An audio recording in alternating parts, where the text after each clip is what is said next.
The Edo State High Court sitting in Benin on Wednesday disqualified Ganiyu, the running mate of Pastor Iyamu of the All Progressives Congress in the September 19, 2020 governorship election.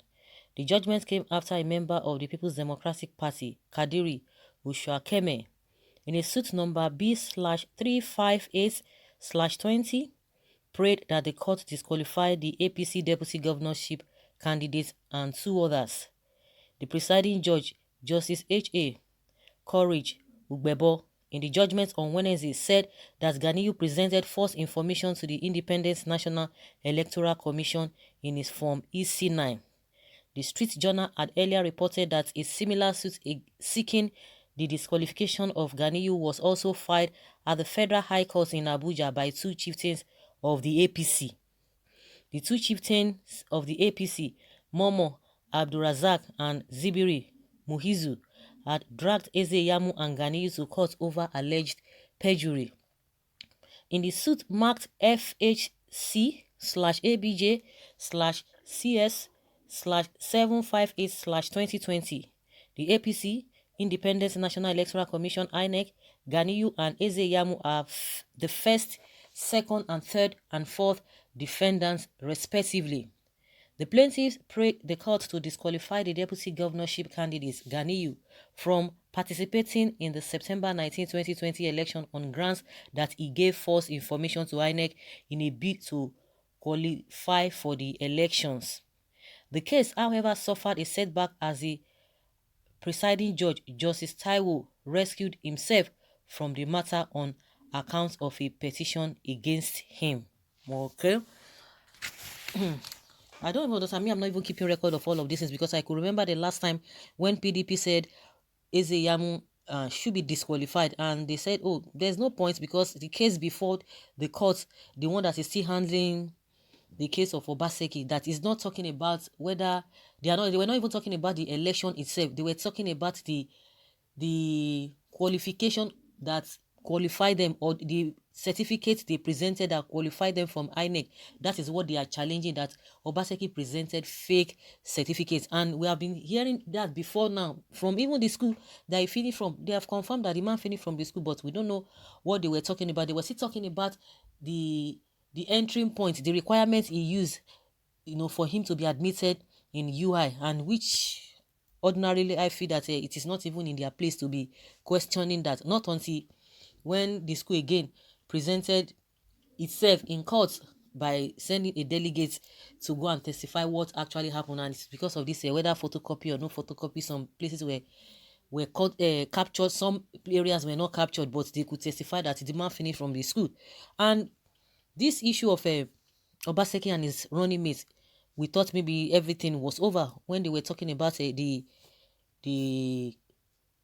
their certificate they submitted with INEC. That was what they were dealing with, and that was why the case was thrown out. So now that this one again is coming again, because before now I was even saying it, that this one that APC is trying to look into Obaseki certificates, because there was a time too we heard about his running mate, but because they felt that they had to throw the case away because it was not election cases they were treating, but now we are hearing another one again.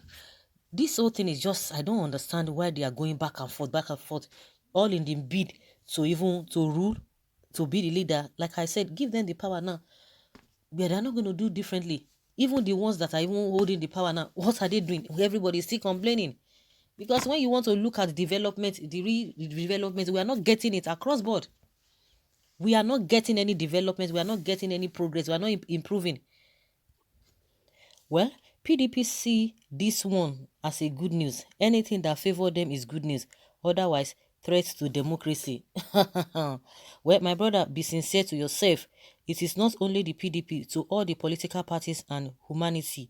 It is natural to call it a good news when favor comes your way. That is it. It is not only that. It is just a sheer sentiment to tag it to a political party. Of course, anything that favors you, you have to be happy about it. And if it does not favor you, you begin to look for excuse. That is it. These guys have said the real thing, the cocoa. I agree with you, but we don't see it like that in Nigeria. Assuming the verdict favor APC, you will hear different name against the judge. But now, they will give the judge kudos. PDP didn't believe that politics is about win and loss. Good news. Politician, end of the road. Good news. I thought Oshiomole was the running mate.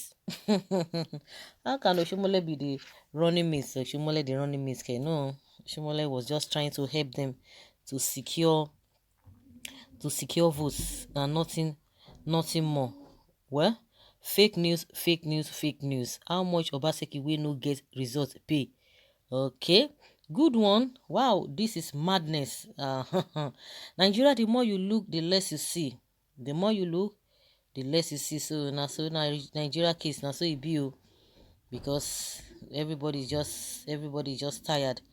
Today you will hear another thing. Tomorrow you hear another thing. They will not rest. So until these people, only God knows, they will not rest. They will never rest. They are still pursuing, just like Trump is doing in his own quarter there. And now he has agreed that the third world country elections are better off than that of America. Like, seriously? And I remember when Çぇ 1ES just said that with the way Trump is doing, it will just give some tyranny to begin to misbehave. And he had not even said this as at that time. Now that Trump had opened his, he has been able to say this, that definitely, oh my God, goodness, they will begin to feel on top of the world. They will begin to feel on top of the world. Now, wow, Nigeria, where will they go? Where are we going to? What kind of a thing is this? What kind of a system is this? Everybody is tired. Everybody is fed up with this whole thing. Tomorrow again, now we are going to be hearing this. They will see challenges. I don't know which one is the state or which one is the federal, but all I know is that before you know, somebody will come somewhere again and say, no. It cannot be.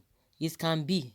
So we are still waiting what the final judgment of on the case of Obaseki. We are still waiting for that, where that one will land. But now that this man has been disqualified, because that was exactly what happened in Bayelsa, because the governor, the candidate, the APC, the candidate of APC, the governor candidate or whatever, I don't know how to put it, it was not, he was not affected, but it was because of his running mate that made him to lose that election. He had already won, but they had to disqualify the running mate. But now that this man has been disqualified, that means there's no point, because all what Iyamu'S has been looking for is just for him to get to get there, because in as much he believes that if Obaseki will be disqualified, definitely he will be the next person, because he's the second in line. He took the second position, so definitely if Obaseki is disqualified, he will just take over. But now that his running mate automatically has disqualified him, so that means I don't think Obaseki's case we go get ahead again. But apart from that, with what we've been hearing, well, Obaseki, with the testimony of the University of Ibadan, because it's been looking good, but with the disqualification of Obaseki's Iyamu'S running mates, that means end of the road, just like somebody said. So guys, let's have your take in the comment section. Thank you.